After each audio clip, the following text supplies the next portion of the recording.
In the marble corridors of power where whispers carry more weight than declarations, Marcus Aurelius Chun understood a fundamental truth that separated the truly influential from the merely ambitious. Weakness is not a flaw to be hidden, but a cancer to be excised completely. As he stood before the floor-to-ceiling windows of his corner office on the 47th floor of the Meridian Tower, watching the city sprawl beneath him like pieces on a chessboard, he reflected on the journey that had transformed him from a middle management nobody into one of the most feared and respected figures in corporate America. The transformation hadn't happened overnight. It began 15 years earlier when Marcus, then a nervous analyst clutching his MBA certificate like a shield, first encountered the raw reality of elite power dynamics during a board meeting at Pemberton Industries. He watched in fascination as Jonathan Pemberton III, heir to a manufacturing empire, systematically destroyed a veteran executive's career with nothing more than carefully placed questions and strategic silences. The executive, a man Marcus had admired for his technical competence and ethical standards, crumbled under the pressure of implied disapproval from the board's most influential member. The problem with good people, Pemberton had told Marcus later over aged whiskey in his private club, is that they carry their weaknesses like badges of honor. They think vulnerability makes them authentic. In reality, it makes them prey. Those words became the first seed of Marcus's transformation, the beginning of his understanding that in the realm of elite influence, traditional notions of morality and authenticity were luxuries that only the powerless could afford. The first rule Marcus learned was perhaps the most brutal: never reveal your true intentions until victory is assured. This principle came to life during the hostile takeover of Meridian Industries, a mid-sized technology firm that Marcus had identified as his pathway to the executive suite. While other ambitious executives openly campaigned for promotion and made their desires transparent to leadership, Marcus operated in the shadows, building coalitions, gathering intelligence, and positioning himself as the indispensable problem solver. For 18 months, he appeared to be nothing more than a loyal lieutenant to CEO Richard Hawthorne, a man whose vision had built Meridian from a startup into a respectable player in the tech sector. Marcus attended every strategy meeting with religious devotion, offered thoughtful analysis when asked, and never once expressed dissatisfaction with his role as Senior Vice President of Strategic Development. Behind this facade of corporate loyalty, however, he was methodically identifying every weakness in Hawthorne's leadership, every fracture in the executive team's unity, every point of leverage that could be exploited when the moment arrived. The brilliance of Marcus's approach lay not in deception, but in patience. While others exhausted their political capital through premature moves and transparent ambition, he invested his energy in becoming genuinely indispensable to the organization's day-to-day operations. When the board grew concerned about declining market share in the mobile technology sector, Marcus quietly positioned himself as the architect of every proposed solution. When key clients expressed dissatisfaction with product delivery timelines, Marcus became the face of crisis management. When regulatory challenges threatened the company's expansion into European markets, Marcus emerged as the expert who could navigate the complex legal landscape. The second rule manifested itself through Marcus's mastery of strategic vulnerability: show strength through the careful display of controlled weakness. This counterintuitive principle became clear during the Peterson account crisis, when a major client threatened to terminate a $50 million contract due to what they perceived as Meridian's inflexibility regarding customization requests. The entire executive team was in panic mode, with each department head protecting their turf and refusing to accept responsibility for the breakdown in client relations. Marcus stepped into this chaos not as the conquering hero, but as the executive willing to accept blame for the communication failures that had led to the crisis. In a carefully orchestrated board presentation, he outlined how his department's focus on technical excellence had created blind spots regarding client relationship management. He proposed a comprehensive restructuring of the client services division under his direct supervision, accepting a temporary reduction in his own departmental budget to fund the initiative. The genius of this move became apparent in the months that followed. By accepting responsibility for the problem, Marcus had positioned himself as the only executive capable of solving it. His willingness to sacrifice short-term departmental interests for the company's long-term success stood in stark contrast to his colleagues' defensive posturing. When the Peterson account was not only saved but expanded into a $75 million multi-year partnership, Marcus emerged as the executive who could be trusted with the company's most critical challenges. The third rule required Marcus to master the art of information asymmetry, control access to crucial knowledge while appearing completely transparent. This principle came to fruition during the due diligence process for Meridian's potential acquisition of Syntech Solutions, a smaller firm whose proprietary algorithms could significantly enhance Meridian's product offerings. As the executive responsible for evaluating the acquisition, Marcus found himself in possession of information that could make or break the deal. The Syntech evaluation revealed two critical pieces of information. First, that the company's core technology was far more valuable than their asking price suggested, making the acquisition a potentially transformative opportunity. Second, that Syntech's founders were under investigation by the Securities and Exchange Commission for possible insider trading violations, creating a significant but manageable risk factor. Marcus's handling of this information demonstrated the sophisticated application of Machiavellian principles. In his presentations to the board, he provided comprehensive analysis of both the opportunities and risks, appearing to hold nothing back. However, his framing of the information subtly guided the board toward the conclusion he desired. He presented the SEC investigation as a temporary cloud that would likely resolve favorably, while emphasizing how the current uncertainty created a rare opportunity to acquire transformative technology at a discount. Simultaneously, Marcus was sharing different aspects of the same information with different stakeholders. To the chief financial officer, he emphasized the financial risks and the need for careful legal structuring of the deal. To the chief technology officer, he focused on the transformative potential of Syntech's algorithms and their integration challenges. To CEO Hawthorne, he presented a balanced view that positioned the acquisition as a calculated risk with exceptional upside potential. The result was that each member of the executive team believed they had Marcus's complete confidence and access to his unfiltered thinking, while in reality, each was receiving only the information necessary to build support for his preferred outcome. When the board ultimately approved the acquisition with Marcus as the designated integration lead, it appeared to be the result of thorough, transparent analysis rather than masterful information management. The fourth rule emerged from Marcus's observation of how elite circles actually function: create dependency through exclusive competence. This principle required him to develop skills and knowledge that made him irreplaceable to the organization while ensuring that his expertise couldn't be easily replicated or transferred. Marcus identified three areas where he could build monopolistic competence: international market development, regulatory compliance and emerging technologies, and crisis communication management. His approach to building international expertise illustrates the depth of strategic thinking required for true elite influence. Rather than simply learning about foreign markets through reports and consultants, Marcus spent 18 months traveling extensively through Asia and Europe, building personal relationships with regulatory officials, potential partners, and industry leaders.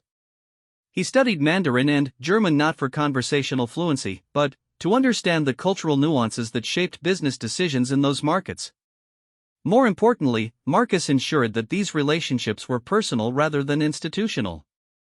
When he arranged meetings between Meridian executives and potential Chinese partners, he positioned himself as the essential intermediary whose presence was required for successful communication. When regulatory questions arose regarding European data protection laws, Marcus's personal relationships with EU officials made him the obvious point person for negotiations. The brilliance of this strategy became evident during Meridian's expansion into the Asian markets. Marcus's network of personal relationships enabled the company to navigate complex regulatory environments and secure partnerships that had eluded competitors with larger budgets but less sophisticated relationship management. His success created a virtuous cycle. Each new achievement enhanced his reputation and opened doors to higher-level relationships, which in turn created more opportunities for him to demonstrate his unique value to the organization. The fifth rule required Marcus to understand the psychology of elite decision-making, influenced through the appearance of disinterested expertise. This principle is perhaps the most counterintuitive aspect of gaining influence with powerful people, who are constantly surrounded by individuals seeking something from them. The key insight is that true influence comes not from asking for favors, but from providing value without apparent expectation of return. Marcus's mastery of this principle became evident in his relationship with Senator Patricia Aldridge, a member of the Senate Commerce Committee whose decisions could significantly impact Meridian's business. Rather than approaching the senator as a corporate lobbyist seeking favorable legislation, Marcus positioned himself as a technical expert willing to provide objective analysis of complex technology policy issues. When Senator Aldridge's staff was struggling to understand the implications of proposed cryptocurrency regulations, Marcus volunteered to provide a comprehensive briefing on blockchain technology and its potential economic impacts. His presentation was meticulously researched, politically neutral, and focused on helping the senator make informed decisions rather than advocating for any particular position. The briefing was so valuable that Senator Aldridge began regularly consulting Marcus on technology-related policy questions. Over time, this relationship evolved into something far more valuable than traditional lobbying could have achieved. Senator Aldridge began seeking Marcus's input on legislation that could affect the entire technology sector, effectively giving him advanced knowledge of regulatory changes that could impact Meridian's business strategy. When specific issues did arise that required political intervention, Marcus's recommendations carried the weight of established expertise rather than obvious self-interest. The sixth rule addressed the fundamental challenge of maintaining influence over time: never allow others to fully understand your methods. This principle requires a delicate balance between demonstrating competence and maintaining mystique. Marcus achieved this balance by ensuring that his successes appeared to result from exceptional judgment and insight rather than systematic application of specific techniques. When colleagues and subordinates asked Marcus about his approach to building relationships or managing complex negotiations, he provided answers that were both truthful and incomplete. He would emphasize the importance of preparation, cultural sensitivity, and patience, all genuinely important factors in his success, while never revealing the systematic way he gathered intelligence about potential partners, identified their pressure points, or structured interactions to create specific psychological effects. This selective transparency served multiple purposes. It allowed Marcus to maintain his reputation as a thoughtful leader willing to share knowledge with others, while ensuring that his true competitive advantages remained unique to him. Colleagues who attempted to replicate his methods based on his explanations inevitably fell short because they were working from incomplete information, which reinforced the perception that Marcus possessed some indefinable quality that couldn't be taught or transferred. The seventh rule emerged from Marcus's study of historical power dynamics: control the narrative by shaping the questions, not just the answers. This principle became crucial during the management shakeup that followed Meridian's failed attempt to enter the autonomous vehicle market. The company had invested heavily in developing self-driving technology partnerships, but regulatory delays and technical challenges had turned the initiative into a significant drain on resources and investor confidence. As the executive who had championed the autonomous vehicle initiative, Marcus faced potential career destruction if the failure was attributed to his strategic judgment. However, rather than attempting to defend the specific decisions that had led to the setback, Marcus reframed the entire conversation around the company's innovation philosophy and risk tolerance. In a series of carefully orchestrated communications with board members, industry analysts, and business media, Marcus positioned the autonomous vehicle setback not as a strategic failure, but as evidence of Meridian's willingness to pursue transformative opportunities that more conservative competitors avoided. He emphasized how the technical knowledge gained during the initiative was already being applied to other product development areas, and how the regulatory relationships built during the process positioned Meridian advantageously for future opportunities in the smart transportation sector. More importantly, Marcus used the crisis as an opportunity to raise fundamental questions about Meridian's long-term strategic direction. He argued that the company's traditional focus on incremental innovation was inadequate for competing in rapidly evolving technology markets, and that sustained leadership required accepting higher levels of risk in pursuit of breakthrough opportunities. This reframing transformed what could have been a discussion about Marcus's specific failures into a broader conversation about organizational culture and strategic philosophy. The result was that Marcus emerged from the crisis not as a failed executive, but as a visionary leader whose bold thinking was constrained by organizational conservatism. When the board ultimately decided to restructure the company's innovation approach along the lines Marcus had suggested, he was positioned as the executive best qualified to lead the transformation.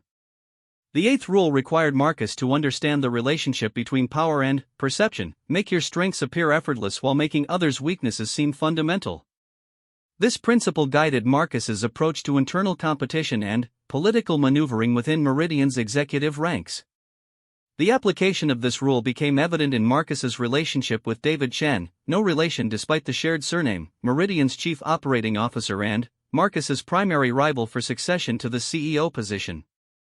David was a technically brilliant executive whose operational expertise had been crucial to Meridian's growth, but whose interpersonal skills and strategic vision were more limited. Rather than directly challenging David's competence or attempting to undermine his achievements, Marcus focused on creating situations where their different approaches to leadership became visible to key decision-makers. When presenting joint recommendations to the board, Marcus would defer to David's technical expertise while subtly highlighting the broader strategic implications that David had overlooked. In crisis situations, Marcus would implement solutions that addressed immediate operational concerns while also positioning the company for long-term advantages that David hadn't considered. The genius of this approach was that it made Marcus's strategic thinking appear natural and intuitive, while making David's more narrow focus seem like a limitation of perspective rather than a different but equally valid approach to management. Board members began to perceive Marcus as the executive who naturally thought in broader terms, while viewing David as someone whose strengths were confined to specific operational areas. Marcus reinforced these perceptions through his communication style and decision-making approach. While David's presentations were heavy on data and technical detail, Marcus's communications emphasized vision, strategic context, and long-term implications. When David implemented operational improvements that delivered measurable results, Marcus would acknowledge the achievements while questioning whether they positioned the company optimally for future challenges. The cumulative effect was that David came to be seen as an excellent operations executive whose value was primarily tactical, while Marcus was perceived as a strategic leader whose thinking operated at a higher level. This perception became self-reinforcing, as board members began asking Marcus for his perspective on strategic questions while consulting David primarily on operational issues. The ninth rule addressed the critical importance of timing in elite influence: strike when your opponents are overconfident and your allies are uncertain. This principle guided Marcus's approach to the succession battle that ultimately elevated him to Meridian's CEO position. The opportunity arose when CEO Richard Hawthorne announced his intention to retire within 18 months, setting off a carefully orchestrated succession process that would involve extensive evaluation of internal candidates. David Chen, as Chief Operating Officer, entered the process as the apparent front-runner, given his operational track record and longer tenure with the company. David's early advantage led him to make a crucial strategic error: he began behaving as though his selection was inevitable, reducing his attention to relationship building and political maneuvering while focusing on operational initiatives that would enhance his legacy. This overconfidence created the opening Marcus needed to execute a more sophisticated campaign for the position. Marcus's strategy was to appear reluctant about seeking the CEO role while simultaneously demonstrating that he was the candidate best prepared for the challenges facing Meridian in an increasingly competitive market.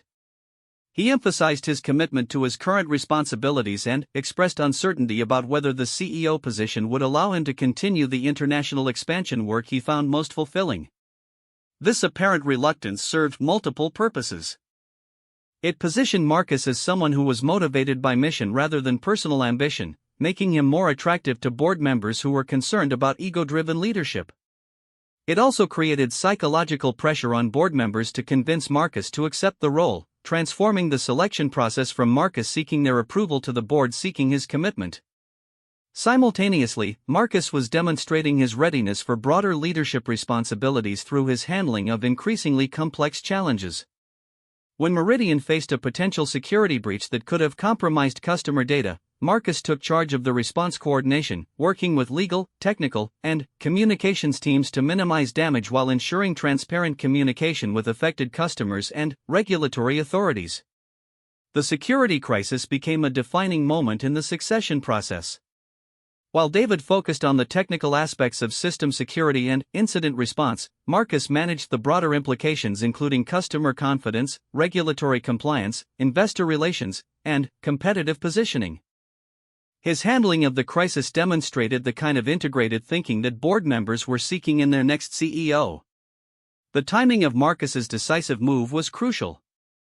He waited until David had committed himself to specific positions regarding the company's strategic direction and organizational structure, then presented an alternative vision that addressed the limitations in David's approach without directly criticizing him.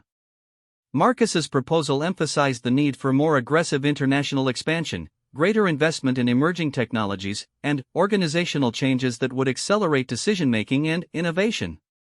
Marcus presented this vision not as a competing platform, but as a natural evolution of the company's existing strategies enhanced by lessons learned from recent challenges. This approach allowed board members who had supported David's candidacy to embrace Marcus's vision without feeling that they were rejecting their previous judgment. The culmination of Marcus's strategy came during a closed-door board session where he was asked to address concerns about his relatively limited operational experience compared to David's background. Rather than defending himself against this perceived weakness, Marcus reframed the question by arguing that Meridian's future success would depend more on strategic vision and relationship-building capabilities than on operational optimization. He pointed out that the company already had strong operational systems and could hire excellent operational talent, but that the CEO's primary value would be in positioning Meridian for growth in global markets and emerging technology sectors where his expertise and relationships would be crucial. This reframing transformed his supposed weakness into a unique qualification for the challenges the company would face in the coming decade. When the board ultimately selected Marcus as CEO, the decision appeared to be based on strategic fit and future potential rather than political maneuvering. David accepted the decision gracefully and agreed to continue as COO, having never fully understood how Marcus had outmaneuvered him through superior positioning and timing rather than direct competition.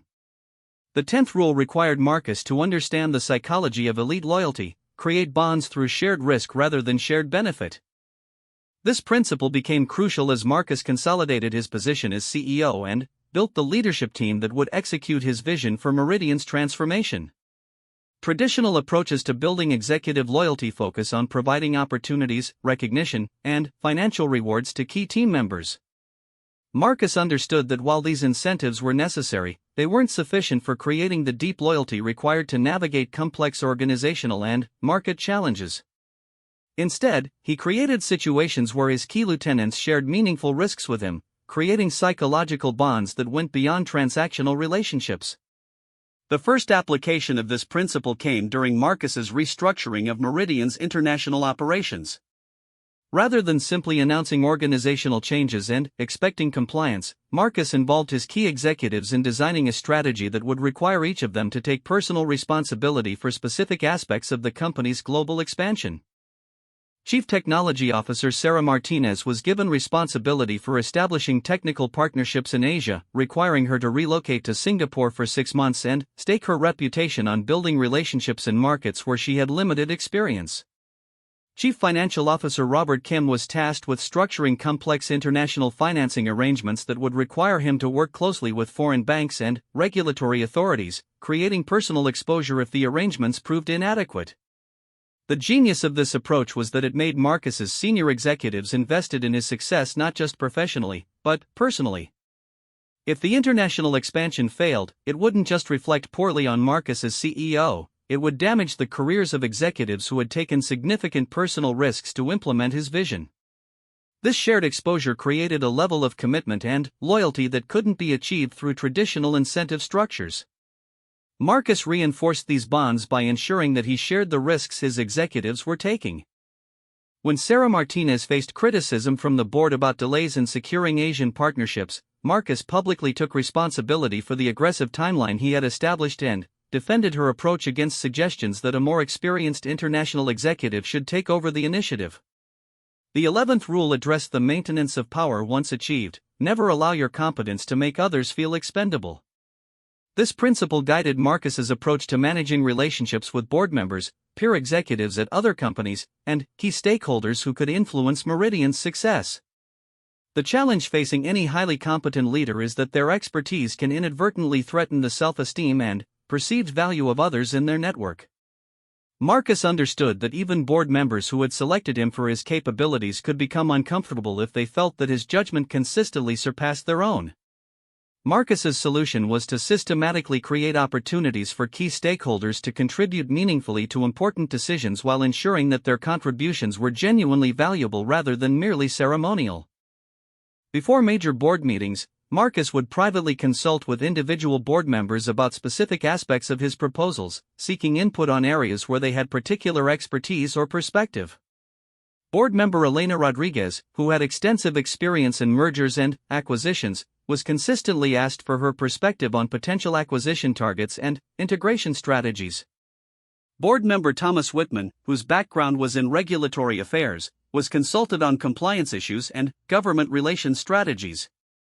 These consultations were structured as genuine requests for expert input rather than pro forma briefings. The key to this approach was that Marcus genuinely incorporated the feedback he received, modifying his proposals based on board members' insights and publicly acknowledging their contributions when presenting final recommendations. This created a dynamic where board members felt that their expertise was valued and that they were genuine partners in strategic decision-making rather than mere overseers of Marcus's leadership. Marcus applied the same principle to his relationships with peer executives at other companies and industry leaders whose support could benefit Meridian's strategic initiatives. Rather than trying to impress these individuals with his own capabilities, Marcus positioned himself as someone who could help them achieve their own objectives while advancing mutual interests. When Technology Industry Association leader Jennifer Park was organizing a coalition to advocate for favorable regulatory treatment of emerging technologies, Marcus didn't just offer Meridian support, he provided strategic analysis and relationship introductions that significantly enhanced the coalition's effectiveness. When competitor CEO Michael Foster was dealing with a crisis involving product safety concerns, Marcus privately shared insights from Meridian's own experience with similar challenges, providing value without expecting immediate reciprocation. These investments and others' success created a network of relationships where influential individuals had reasons to support Marcus and Meridian that went beyond immediate business transactions. When opportunities arose for industry collaboration or when Marcus needed support for regulatory or competitive challenges, he could call upon leaders who remembered his contributions to their own success. The 12th rule required Marcus to understand the relationship between authenticity and effectiveness in elite circles. Be genuinely yourself, but only reveal the aspects of yourself that serve your purposes. This principle addressed one of the most common failures in attempts to gain elite influence, the belief that success requires fundamentally changing one's personality or adopting behaviors that feel artificial. Marcus's authentic personality included genuine intellectual curiosity, careful analytical thinking, and a preference for collaborative rather than authoritarian approaches to leadership. However, he also possessed traits that could be liabilities in certain contexts: a tendency toward perfectionism that could slow decision-making, occasional impatience with less analytical thinkers, and a natural inclination toward introspection that could be perceived as indecisiveness. Rather than suppressing these traits or trying to become someone entirely different, Marcus learned to manage the expression of his personality to emphasize strengths while minimizing the impact of potential weaknesses. In high-pressure situations where quick decisions were required, he would privately conduct thorough analysis but publicly emphasize the key factors that supported his recommended course of action, creating the appearance of decisive judgment without abandoning his naturally careful approach. When working with board members or executives whose thinking styles were less analytical than his own, Marcus learned to present his reasoning in ways that emphasized practical implications and strategic outcomes rather than detailed analytical processes. This allowed him to maintain his authentic approach to problem solving while ensuring that his communication style matched his audience's preferences. The authenticity of Marcus's approach was crucial to its long-term sustainability. Because he was working with enhanced versions of his genuine personality traits rather than adopting artificial behaviors, his leadership style felt natural and consistent to those around him. This consistency built trust over time and avoided the exhausting effort required to maintain an artificial persona. However, Marcus was also strategic about which aspects of his personality he revealed in different contexts. His intellectual curiosity and analytical thinking were always visible because they were core to his professional value. His perfectionist tendencies were revealed only when they contributed to desired outcomes, such as during detailed planning processes where thoroughness was valued. His introspective nature was shared selectively with individuals who would interpret it as thoughtfulness rather than uncertainty. The 13th and final rule synthesized all the others into a comprehensive approach to elite influence: destroy your weak self by embracing the full implications of power, understanding that strength without ruthlessness is merely competence without consequence. This principle required Marcus to fully internalize the reality that effective leadership in elite circles demands making decisions that prioritize strategic outcomes over personal comfort or traditional moral considerations. The complete transformation of Marcus's approach to power came during the most challenging period of his tenure as CEO, when Meridian faced simultaneous threats from aggressive competitors, changing regulatory environments, and internal resistance to the cultural changes his strategic vision required. The confluence of these challenges created a situation where traditional approaches to leadership and consensus building were inadequate for ensuring the company's survival. The decisive moment came when Marcus realized that Chief Operating Officer David Chen, despite his technical competence and years of loyal service, had become a liability to the organization's transformation. David's resistance to international expansion initiatives and his preference for incremental rather than breakthrough innovation were creating friction within the executive team and slowing implementation of critical strategic changes. The weak version of Marcus would have attempted to manage this situation through additional communication, compromise, and gradual persuasion. The transformed Marcus understood that the stakes were too high and the timeline too compressed for such approaches. David's continued presence in a senior leadership role was undermining confidence in Marcus's vision among both internal stakeholders and external partners. Marcus's handling of this situation demonstrated the full integration of Machiavellian principles into his leadership approach. He didn't simply fire David or create conditions that would force his resignation. Instead, Marcus orchestrated a transition that positioned David's departure as a natural evolution of the company's strategic development while ensuring that David left with his reputation intact and his financial interests protected. Marcus began by gradually shifting David's responsibilities toward areas where his skills were most valued while removing him from decision-making processes related to international expansion and strategic innovation. Simultaneously, Marcus worked with the board to create a new position for David at a partner company that would utilize his operational expertise while providing him with equity opportunities that could prove more lucrative than his Meridian compensation. The genius of this approach was that it allowed David to leave Meridian voluntarily, pursuing what appeared to be a superior opportunity rather than fleeing a deteriorating situation. David's departure was announced as a strategic move that would benefit both organizations, preserving relationships and avoiding the negative publicity that could have resulted from a more conventional executive dismissal. The transformation this episode represented went far beyond the specific personnel decision. Marcus had learned to make choices based purely on strategic necessity rather than personal relationships or emotional considerations. The David Chen situation had required him to prioritize Meridian's long-term success over his personal comfort, David's feelings, and the preferences of other executives who valued David's contributions.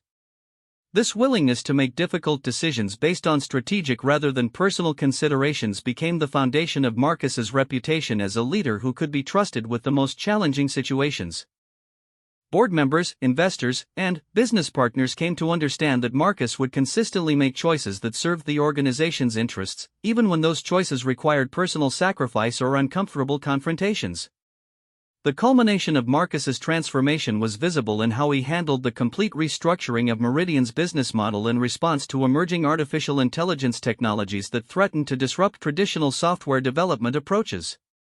Rather than attempting to preserve existing organizational structures and employee relationships, Marcus made the difficult decision to fundamentally reimagine the company's capabilities and workforce. The restructuring required eliminating entire departments, terminating relationships with long-standing partners, and investing heavily in new technologies and talent that would position Meridian as a leader in AI-enhanced software development. The financial and human costs of this transformation were substantial, affecting hundreds of employees and requiring Marcus to make decisions that would have been unthinkable to his earlier, weaker self. However, Marcus's approach to the restructuring demonstrated how the destruction of his weak self had been replaced by a more effective and, ultimately more ethical form of leadership. Because he was no longer constrained by the need to avoid difficult decisions or maintain universal approval, Marcus could implement changes that served the long-term interests of all stakeholders, even when those changes created short-term pain for some individuals. The employees who were displaced during the restructuring received generous severance packages, retraining opportunities, and assistance finding new positions, reflecting Marcus's understanding that ethical leadership requires taking responsibility for the human consequences of strategic decisions. The partners whose relationships were terminated received fair compensation for contract modifications and, where possible, opportunities to participate in Meridian's new business model. The investment in new technologies and talent was structured to create long-term value for investors while positioning the company to provide more innovative solutions for customers. The restructuring ultimately preserved and enhanced Meridian's competitive position while ensuring that the company could continue providing employment and growth opportunities for the employees who remained. The success of this transformation validated Marcus's understanding that true strength requires the willingness to make difficult decisions in service of important outcomes.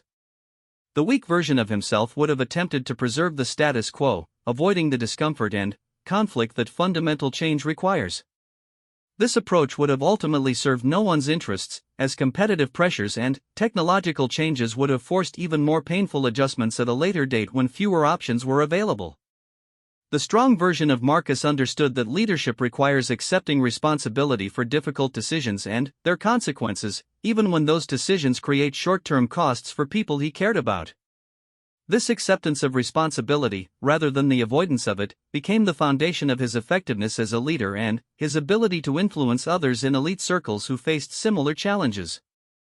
The complete integration of these 13 principles transformed Marcus from a competent executive into a figure of genuine influence whose judgment was sought by leaders across industries and sectors. His reputation was built not on charisma or political manipulation, but on the demonstrated ability to analyze complex situations accurately, make difficult decisions effectively, and accept responsibility for outcomes regardless of their political or personal costs. This transformation represents the essence of Machiavellian leadership, the understanding that effective power requires the systematic destruction of the weak self that prioritizes personal comfort over strategic necessity.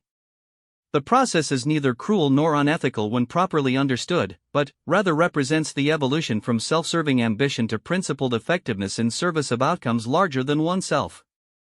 The man who destroys his weak self through the disciplined application of these principles can indeed never be destroyed by others, because he has eliminated the internal contradictions and external dependencies that create vulnerability to manipulation or defeat.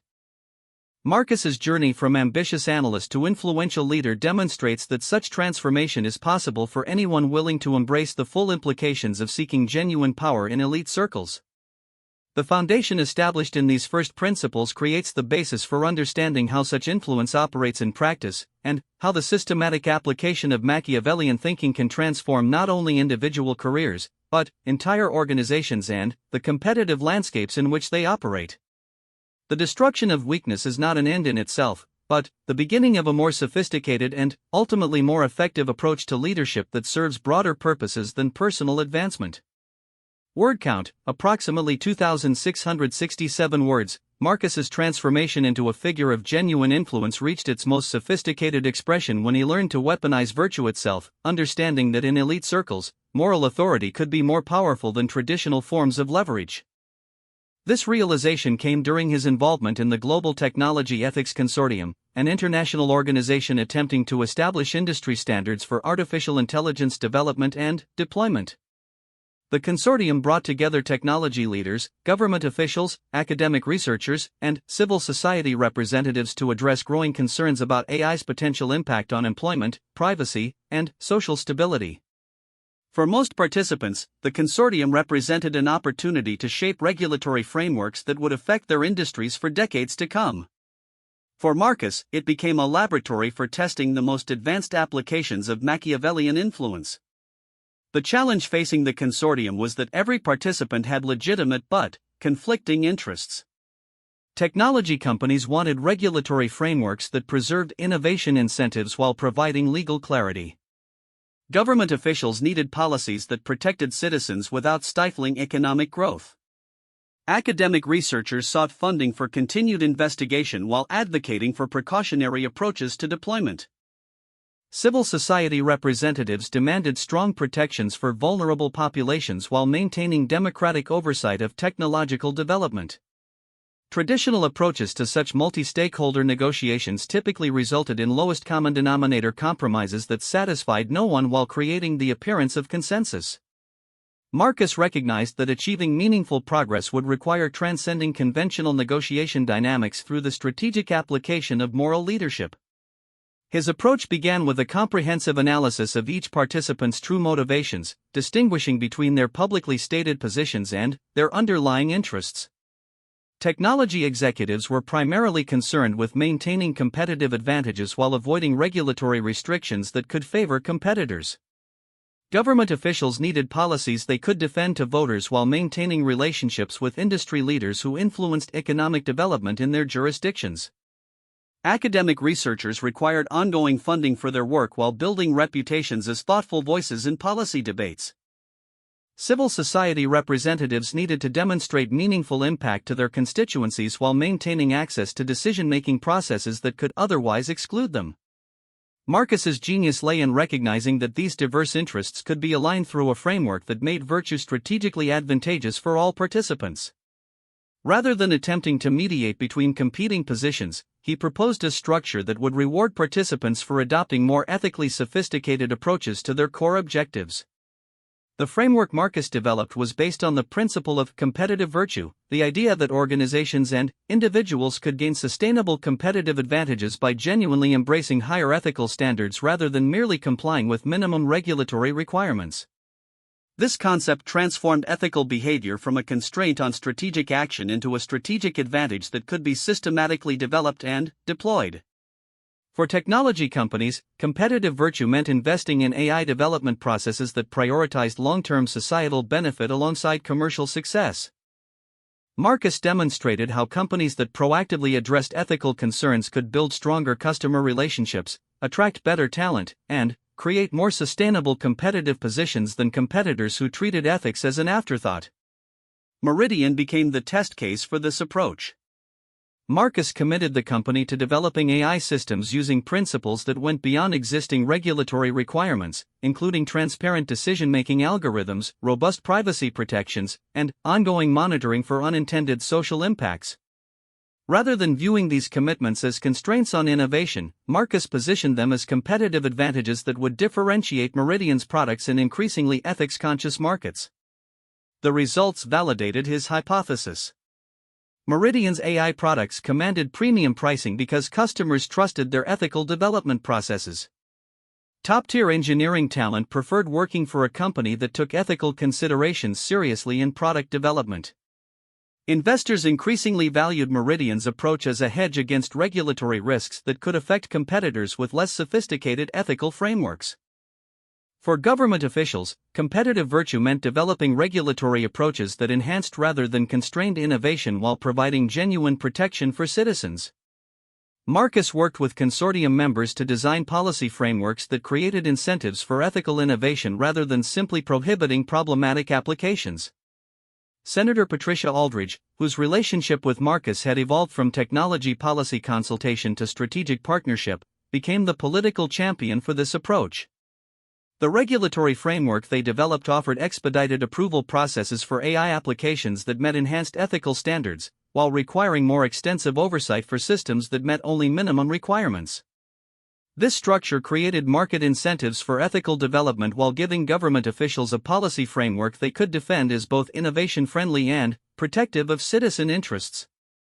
Companies that invested in ethical development processes gained competitive advantages through faster regulatory approval, while companies that prioritized speed over ethics faced longer review processes and greater regulatory scrutiny. For academic researchers, competitive virtue meant conducting research that generated practical insights for policy and industry applications rather than purely theoretical knowledge. Marcus helped establish funding mechanisms that rewarded research projects based on their potential to improve real-world AI development practices. Dr. Elena Vasquez, a leading AI ethics researcher at Stanford University, became Marcus's primary academic partner in developing this approach. Her research lab received substantial funding from Meridian and other consortium companies to investigate practical methods for implementing ethical constraints in AI systems without significantly reducing their performance or utility.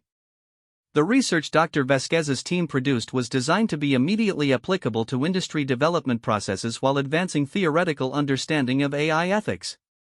This approach satisfied academic requirements for scholarly rigor while providing immediate value to companies working to implement ethical development practices. For civil society representatives, competitive virtue meant moving beyond criticism and advocacy to become partners in designing solutions that protected their constituents' interests while enabling beneficial technological development. Marcus worked with organizations like the Digital Rights Foundation to create monitoring and feedback mechanisms that gave civil society groups meaningful oversight roles in AI deployment decisions. Maria Santos, the Digital Rights Foundation's technology policy director, initially approached the consortium with deep skepticism about industry motives and government regulatory capabilities. Marcus's strategy for engaging with Maria and similar advocates was to acknowledge the legitimacy of their concerns while demonstrating how their objectives could be achieved more effectively through collaborative solution development rather than oppositional advocacy. The breakthrough came when Marcus proposed creating an independent AI ethics review board with civil society representation that would evaluate major AI deployment decisions across consortium member organizations. Rather than limiting this board to advisory functions, Marcus advocated for giving it genuine authority to delay or modify deployments that raised significant ethical concerns. This proposal was initially resisted by other industry executives who viewed external oversight as an unacceptable constraint on business autonomy. Marcus's persuasion of his industry colleagues demonstrated sophisticated application of Machiavellian principles, focusing on long-term strategic advantages rather than short-term autonomy concerns. Marcus argued that proactive acceptance of meaningful oversight would position consortium companies advantageously relative to competitors who would inevitably face more restrictive government regulation if the industry failed to demonstrate self-regulatory capability. Companies that embraced transparent oversight would build stronger public trust and more sustainable competitive positions than those that resisted accountability. The creation of the AI Ethics Review Board with genuine authority over deployment decisions represented a revolutionary approach to industry self-regulation. Civil society representatives gained meaningful power to influence technological development, while companies received clearer guidance about ethical requirements and protection against regulatory backlash from poorly considered deployment decisions. Marcus's role in orchestrating this complex agreement demonstrated his mastery of advanced influence principles. He had managed to align the interests of parties with fundamentally different worldviews and objectives by creating a framework where virtue became strategically advantageous for everyone involved. The success of the consortium framework established Marcus as a thought leader whose influence extended far beyond the technology sector. Government officials began consulting him on regulatory approaches to other emerging technologies. Academic institutions sought his partnership in developing research programs that bridged theoretical investigation with practical application. Civil society organizations recognized him as an industry leader whose commitments to ethical development could be trusted. More importantly, the consortium experience demonstrated how Machiavellian principles could be applied to create genuinely beneficial outcomes rather than merely advancing individual interests. Marcus's influence had grown precisely because he had learned to align his strategic objectives with broader social benefits rather than pursuing narrow competitive advantages. The architecture of indispensability. The most sophisticated application of Marcus's influence capabilities came during the international crisis that erupted when the European Union proposed implementing strict artificial intelligence regulations that would effectively exclude most American AI companies from European markets. The proposed regulations were technically protectionist measures disguised as ethical requirements, designed to give European AI companies competitive advantages in their home markets while forcing American companies to choose between compliance costs that could eliminate their profitability or exclusion from one of the world's largest technology markets. The crisis placed American technology companies in an impossible position. Compliance with the European requirements would require fundamental restructuring of AI development processes at costs that could exceed the revenue potential of European markets. Non-compliance would mean abandoning Europe to competitors while potentially facing similar regulatory approaches in other markets that might follow the European model. Traditional approaches to such trade disputes involved government-to-government negotiations through official diplomatic channels, industry lobbying efforts focused on political pressure, and legal challenges through international trade organizations. Marcus recognized that these conventional approaches were inadequate for addressing the technical complexity and rapid evolution of AI regulatory issues.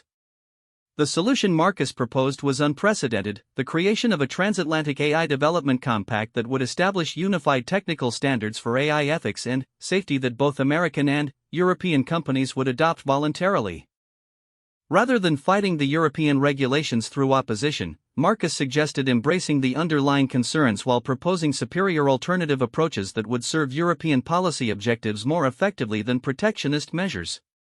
The genius of this approach was that it transformed a trade dispute into a collaborative problem-solving exercise while positioning Marcus as the indispensable intermediary whose expertise and relationships made solution development possible. European officials could abandon their protectionist regulations without losing face because they were replacing them with superior international standards that achieved their policy objectives more effectively. Marcus's ability to broker this agreement required deploying every aspect of his influence network simultaneously. His relationship with Senator Aldridge gave him access to American trade negotiators who could provide official government support for the compact proposal. His partnership with Dr. Vasquez provided technical credibility for the ethical standards the compact would establish. His collaboration with Maria Santos demonstrated civil society support for the approach. More crucially, Marcus's reputation for ethical leadership gave him credibility with European officials who might otherwise dismiss American industry proposals as attempts to avoid meaningful regulation. European AI Ethics Commissioner Dr. Klaus Weber, whom Marcus had met through the Global Technology Ethics Consortium, was initially skeptical of American motives but willing to explore alternatives to purely regulatory approaches.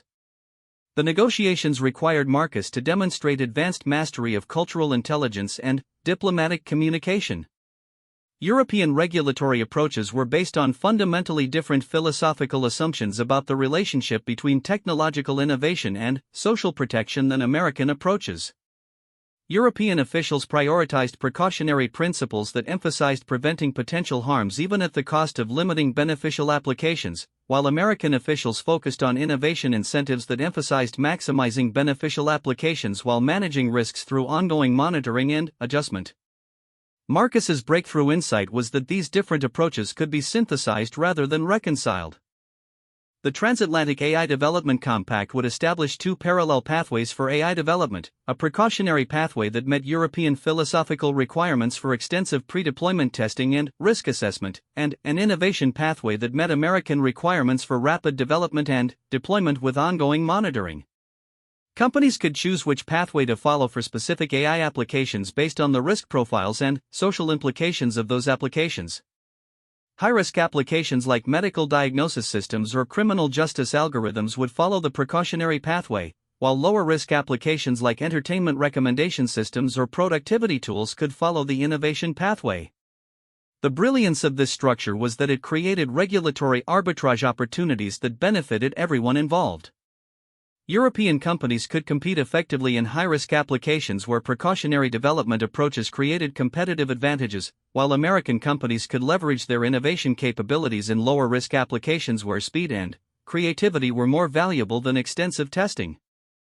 More importantly, the compact created market incentives for companies to develop expertise in both approaches, leading to more sophisticated and versatile AI development capabilities across the industry. Companies that mastered both precautionary and innovation pathways could compete effectively in global markets while providing customers with appropriate development approaches for their specific applications. The negotiation process required Marcus to manage complex dynamics among stakeholders who had limited understanding of each other's constraints and motivations. American technology executives were initially resistant to any framework that imposed additional development requirements, while European officials were suspicious of American proposals that seemed designed to circumvent regulatory authority.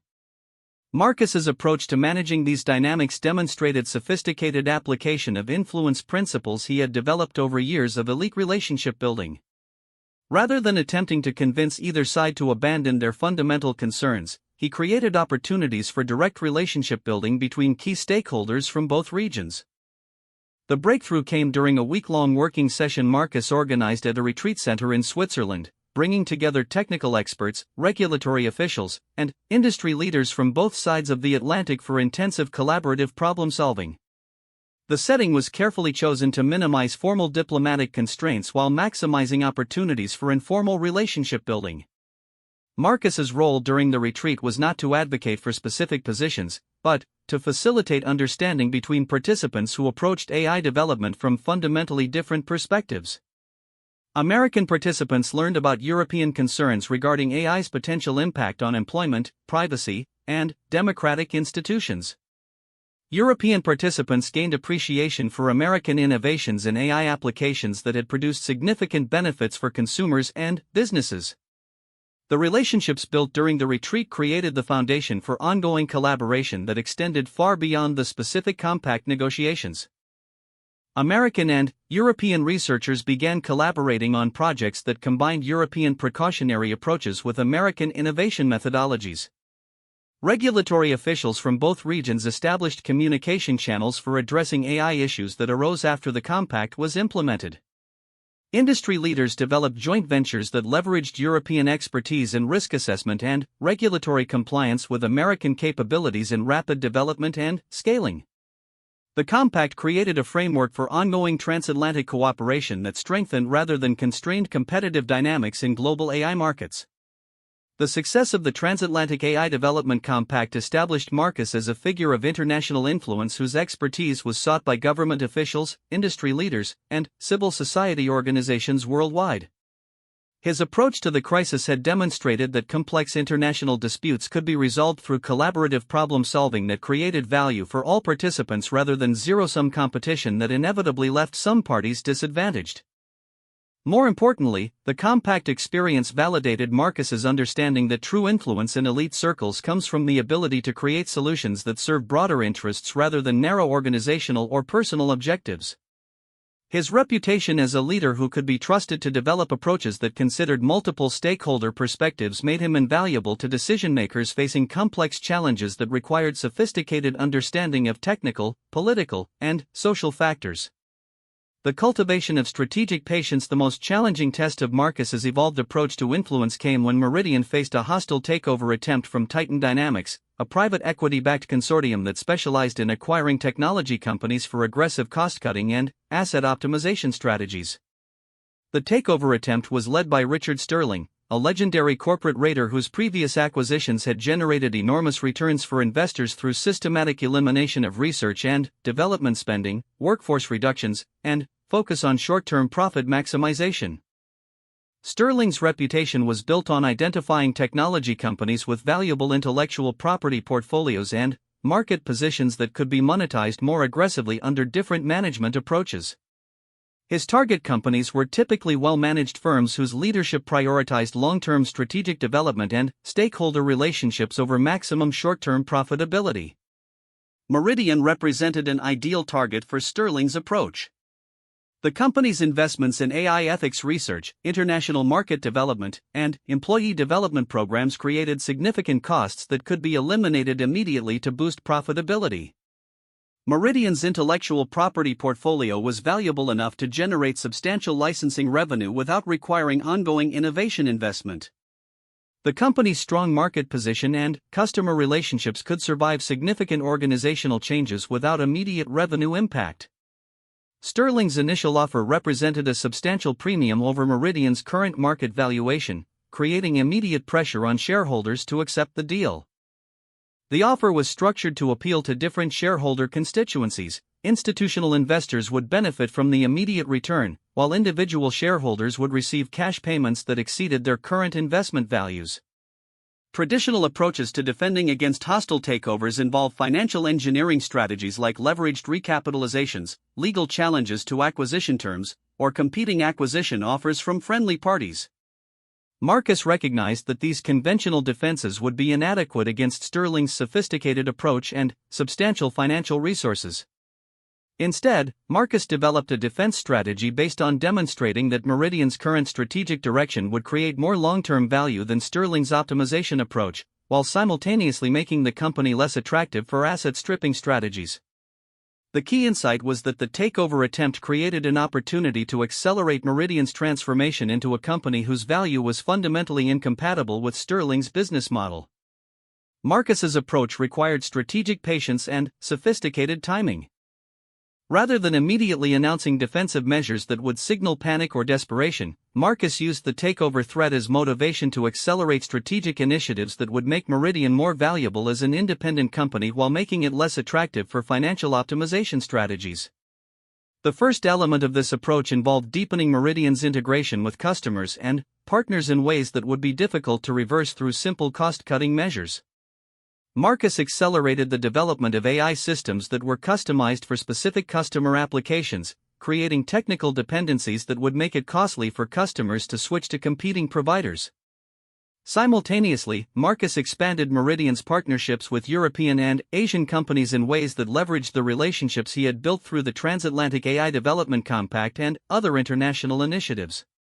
These partnerships created revenue streams and strategic options that would be difficult for new owners to replace without extensive relationship-building investments.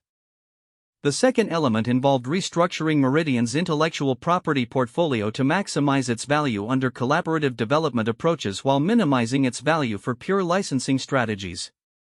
Marcus worked with Dr. Vasquez and other research partners to create joint intellectual property arrangements that gave Meridian access to valuable innovations while ensuring that the company's own intellectual property was most valuable when used in conjunction with ongoing research collaborations.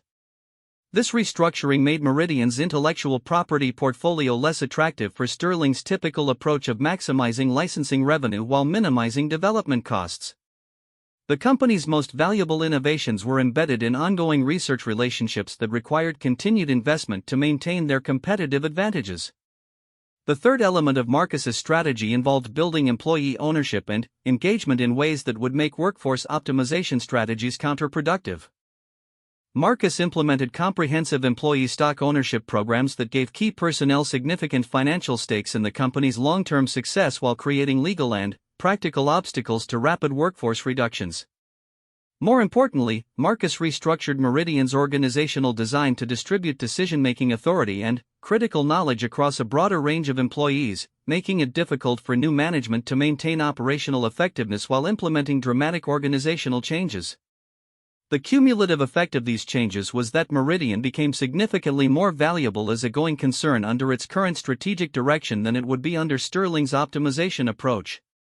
The company's customer relationships, international partnerships, intellectual property arrangements, and employee engagement created an integrated value system that would be difficult to maintain under a radically different management philosophy. Sterling's response to these defensive measures demonstrated the sophistication of his own strategic thinking. Rather than escalating the financial pressure through increased offer prices, Sterling attempted to divide Meridian's stakeholder coalition by offering specific benefits to different groups that might support the acquisition.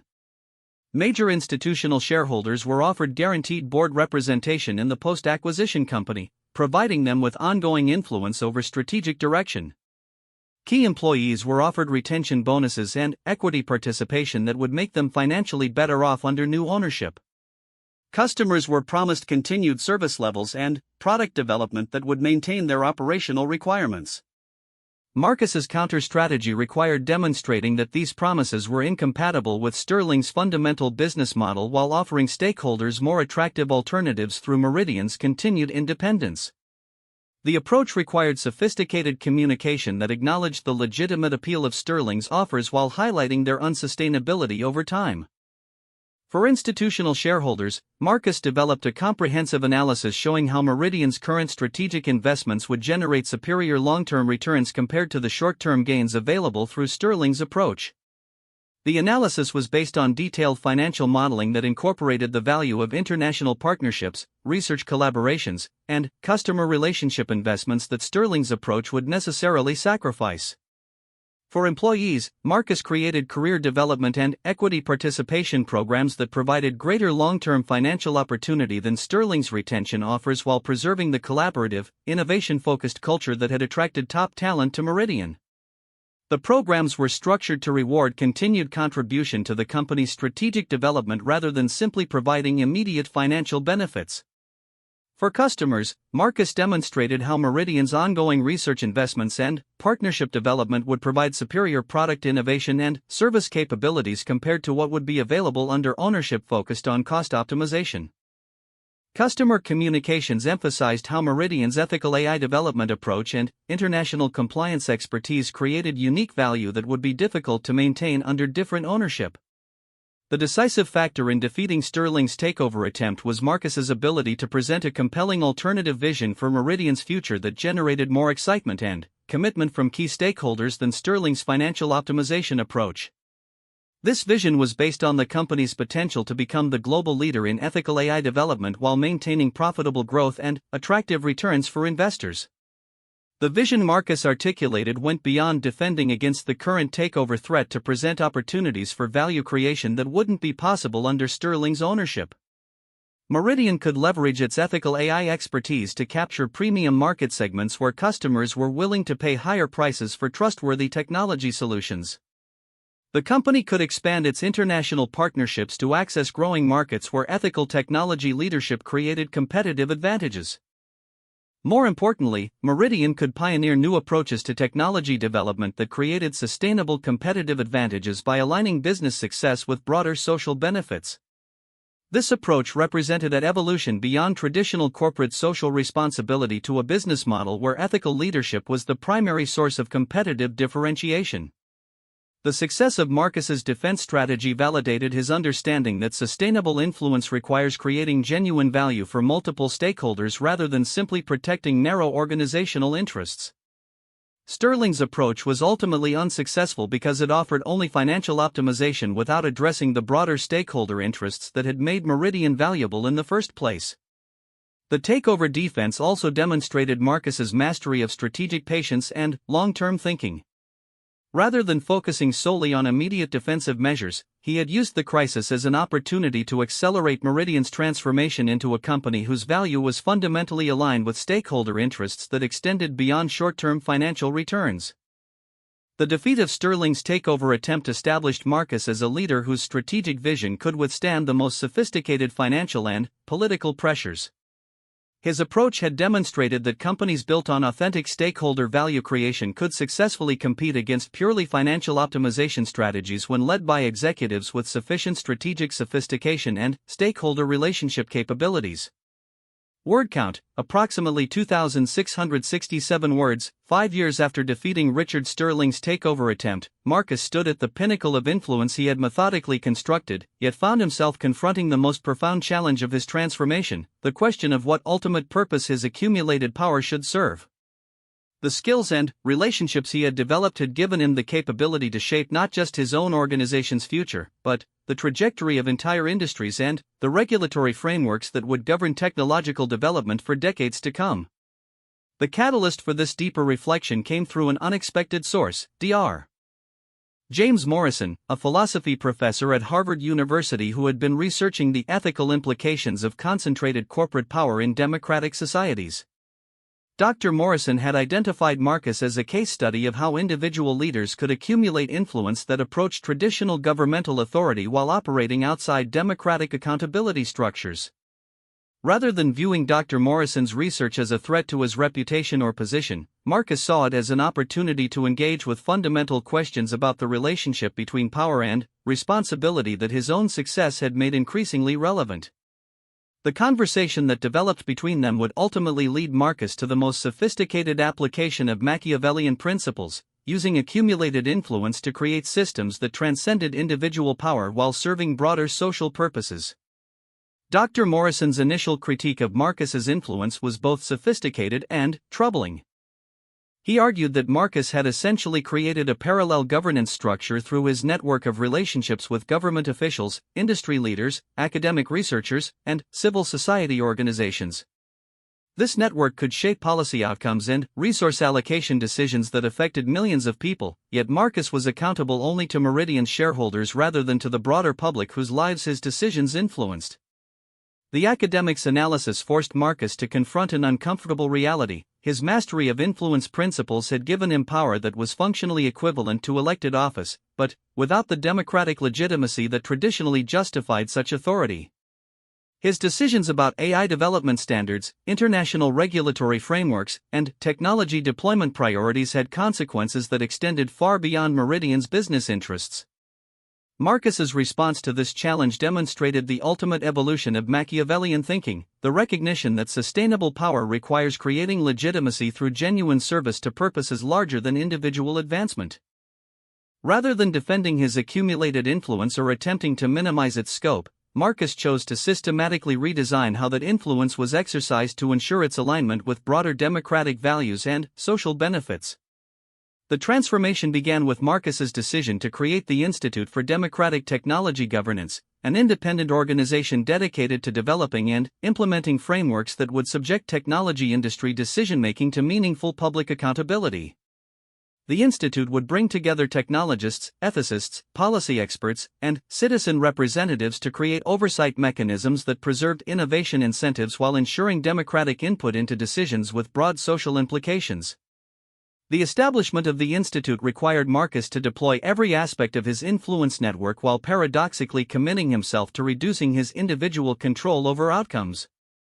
He used his relationships with government officials to secure public funding for the institute's operations, his partnerships with industry leaders to gain their commitment to participate in its oversight processes, and his connections with civil society organizations to ensure meaningful citizen representation in its governance structure.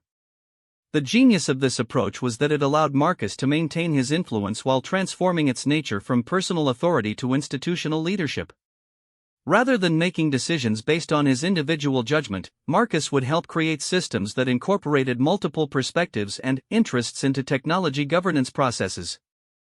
Dr. Vasquez became the Institute's first research director, bringing her expertise in AI ethics and her extensive network of academic relationships to the organization.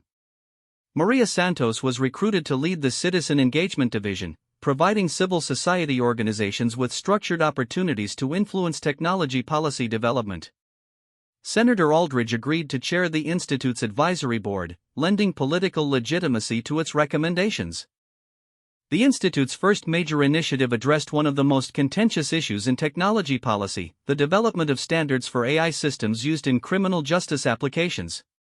Existing approaches to this issue were polarized between technology advocates who emphasized the potential for AI to reduce bias in judicial decisions and civil rights organizations who feared that algorithmic decision-making would systematize discrimination against marginalized communities.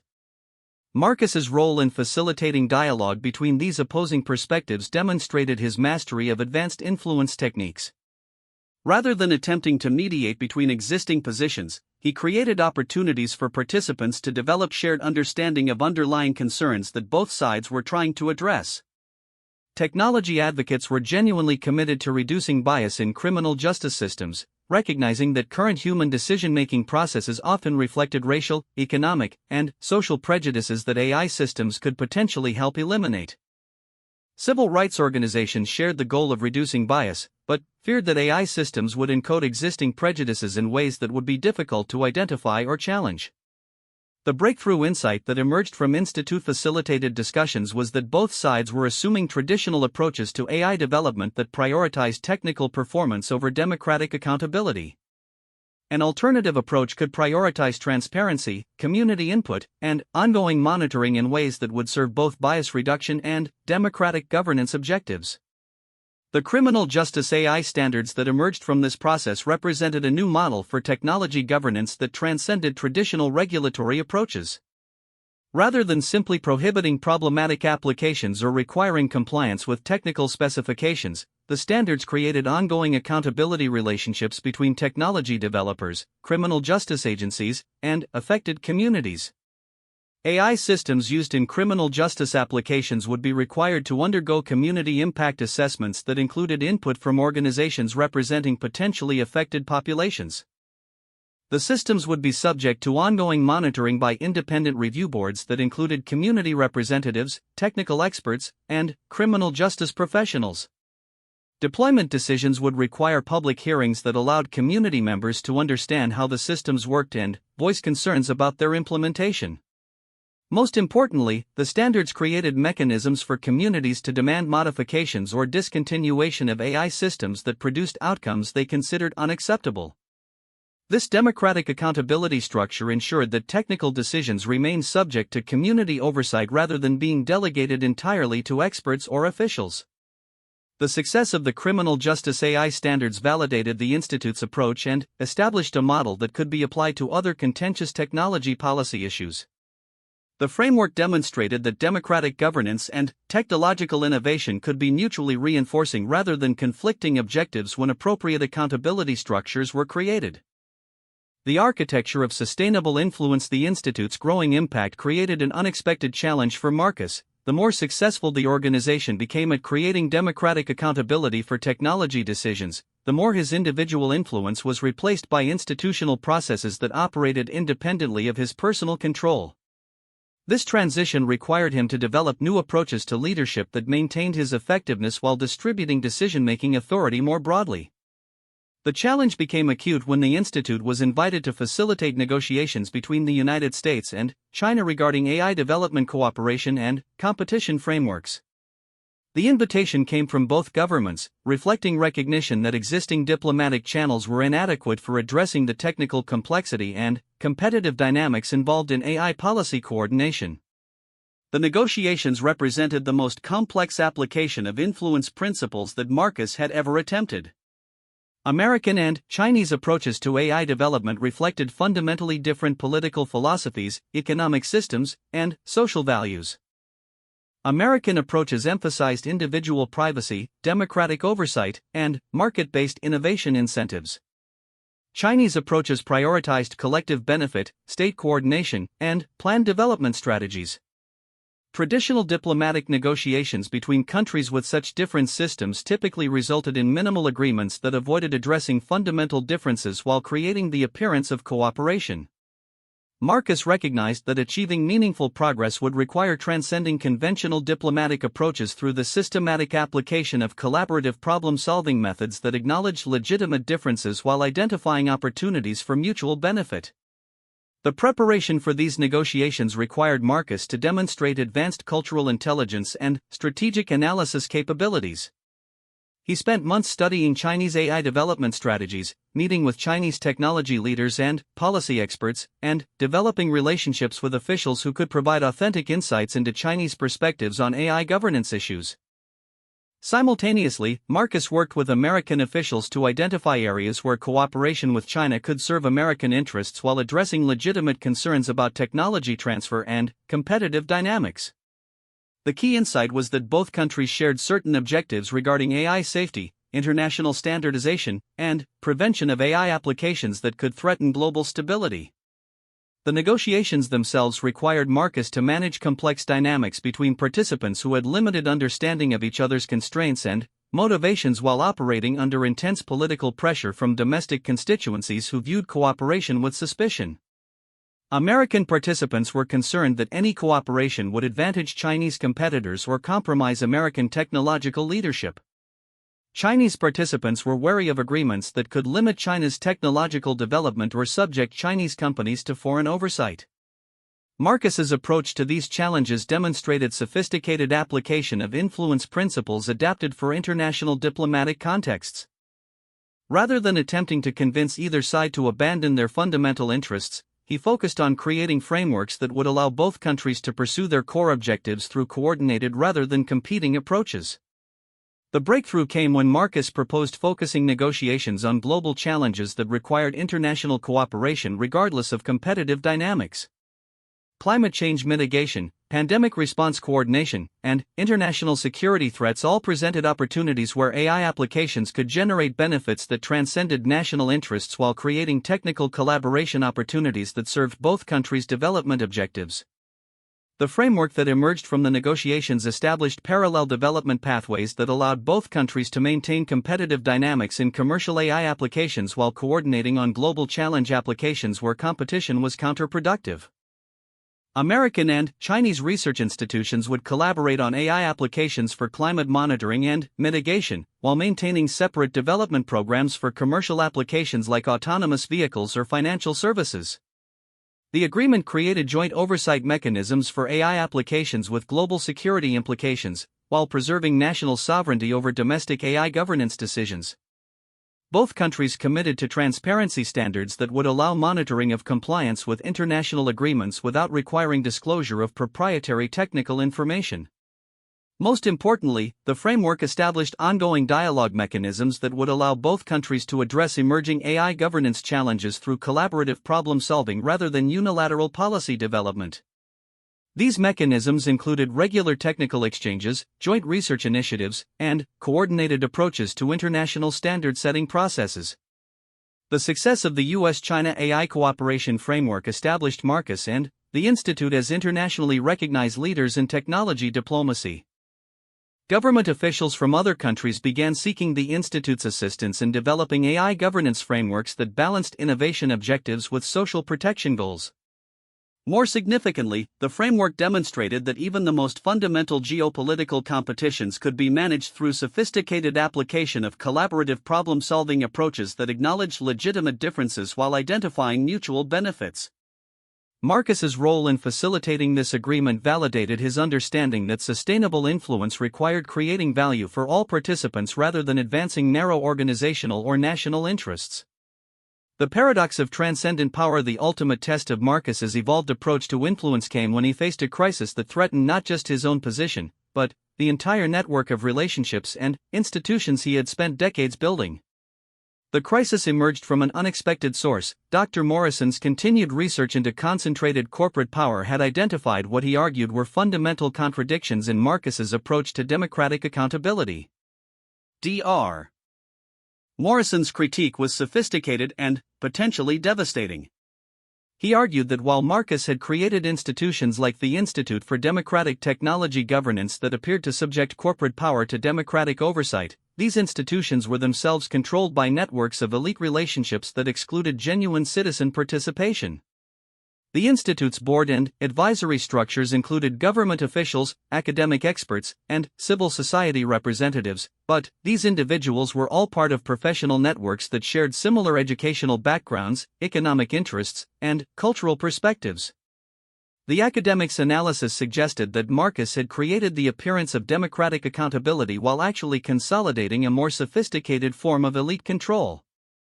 Citizens could participate in institute processes through formal mechanisms like public hearings and community impact assessments, but the technical complexity of AI governance issues ensured that real decision-making authority remained concentrated among experts who shared fundamental assumptions about technology development and social organization. Dr.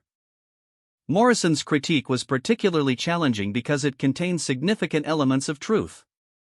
Marcus's network of relationships did operate through shared cultural and professional norms that could exclude perspectives that didn't conform to elite expectations. The Institute's democratic accountability mechanisms did require technical knowledge and communication skills that advantaged educated professionals over other community members. Marcus's initial response to this critique demonstrated the sophisticated self-awareness that characterized his mature approach to power. Rather than dismissing Dr. Morrison's concerns or attempting to discredit his analysis, Marcus engaged seriously with the fundamental questions about democratic legitimacy that the critique raised. The engagement led Marcus to recognize that achieving genuine democratic accountability for technology governance would require more radical changes than he had initially envisioned. Rather than simply creating new institutions with better oversight mechanisms, he would need to systematically transfer real decision-making authority to democratic processes that operated independently of elite professional networks.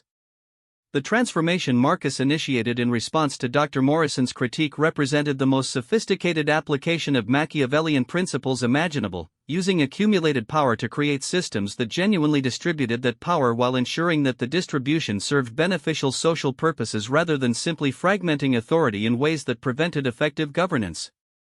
Marcus began by restructuring the Institute's governance to include citizen representatives who were selected through democratic processes rather than appointed by existing leadership. Community organizations would hold elections to select their representatives to Institute boards, ensuring that these positions were accountable to broader constituencies rather than professional networks. More fundamentally, Marcus proposed creating citizen juries that would have authority to override expert recommendations on technology policy issues when those recommendations conflicted with community values or interests. These juries would be composed of randomly selected citizens who would receive intensive education about relevant technical and policy issues before making decisions about specific AI deployment or governance questions. The citizen jury system represented a radical departure from traditional approaches to technology governance that assumed technical expertise was necessary for making sound policy decisions. Marcus's proposal acknowledged that while technical knowledge was important for understanding implementation details, fundamental value judgments about technology's social role should be made through democratic processes that included all affected community members. The implementation of this system required Marcus to exercise influence in ways that systematically reduced his own authority while creating sustainable mechanisms for democratic technology governance. He used his relationships with government officials to secure legal frameworks that would give citizen jury decisions binding authority over corporate technology deployment decisions. He worked with industry leaders to develop compliance mechanisms that would ensure corporate respect for democratic oversight even when it conflicted with business preferences. Most challenging, Marcus had to convince his own network of professional relationships to accept limitations on their decision-making authority in favor of broader democratic participation. This required demonstrating that democratic accountability would ultimately strengthen rather than weaken technology governance by ensuring that policy decisions had sustainable public support. The process of implementing citizen oversight mechanisms revealed unexpected insights about the relationship between technical expertise and democratic decision-making. Rather than producing uninformed or irrational decisions, citizen juries that received appropriate technical education often made more sophisticated choices than expert committees because they incorporated broader social considerations that experts overlooked. Citizens were particularly effective at identifying potential unintended consequences of AI applications and demanding safeguards that technical experts had considered unnecessary. They were also more willing to accept implementation delays or increased costs in exchange for enhanced privacy protections, community oversight mechanisms, or equitable access requirements. The success of citizen oversight mechanisms validated Marcus's hypothesis that democratic accountability could enhance rather than compromise technology governance effectiveness. Public support for technology policies increased significantly when citizens felt they had meaningful input into decision-making processes. Industry compliance with governance requirements improved because companies recognized that policies developed through democratic processes were more likely to have sustainable political support. The legacy of transformed power. The culmination of Marcus's journey came when he made the decision that represented the ultimate synthesis of Machiavellian principles with democratic values. He announced his resignation from Meridian to focus entirely on developing and implementing democratic technology governance frameworks through the Institute and similar organizations worldwide. The resignation was carefully timed and structured to maximize its impact while ensuring continuity of the systems he had created. Marcus had spent 2 years preparing his successor at Meridian, Sarah Martinez, to take over leadership of the company while maintaining its commitment to ethical AI development and democratic accountability. The transition plan included mechanisms to ensure that Meridian's participation in democratic governance processes would continue under new leadership. Simultaneously, Marcus had worked with the Institute's board to create leadership structures that would operate independently of his personal involvement while preserving the organization's commitment to genuine democratic accountability. The Institute would be led by a rotating council of representatives from different stakeholder communities, ensuring that no single individual could accumulate the kind of concentrated influence that Marcus had wielded. The announcement of Marcus's resignation created significant attention within business and policy communities, with many interpreting it as evidence that democratic accountability requirements had made corporate leadership untenable. Marcus used this attention as an opportunity to articulate a comprehensive vision for the future of corporate governance that addressed broader questions about the role of business leadership in democratic societies. In a series of speeches and written statements, Marcus argued that traditional approaches to corporate leadership were becoming obsolete as business decisions increasingly affected broader social interests that extended beyond shareholder concerns.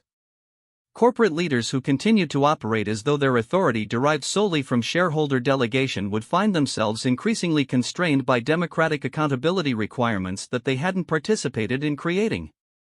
The alternative Marcus proposed was for business leaders to proactively embrace democratic accountability as a source of legitimacy and competitive advantage. Companies that develop genuine partnerships with democratic governance institutions would be better positioned to navigate regulatory environments, build customer trust, and attract talent than companies that treated democratic oversight as an external constraint on business autonomy. Marcus's vision extended beyond individual corporate behavior to encompass broader economic system changes that would align business success with democratic values and social benefit. He proposed tax and regulatory frameworks that would reward companies for democratic governance practices while creating disincentives for concentrating decision-making authority in ways that excluded public input. The implementation of these proposals would require sustained political action that transcended the influence of any individual leader or organization. Marcus committed himself to building coalitions of citizens, business leaders, government officials, and civil society organizations that could advocate for democratic governance reforms across multiple policy areas and political jurisdictions.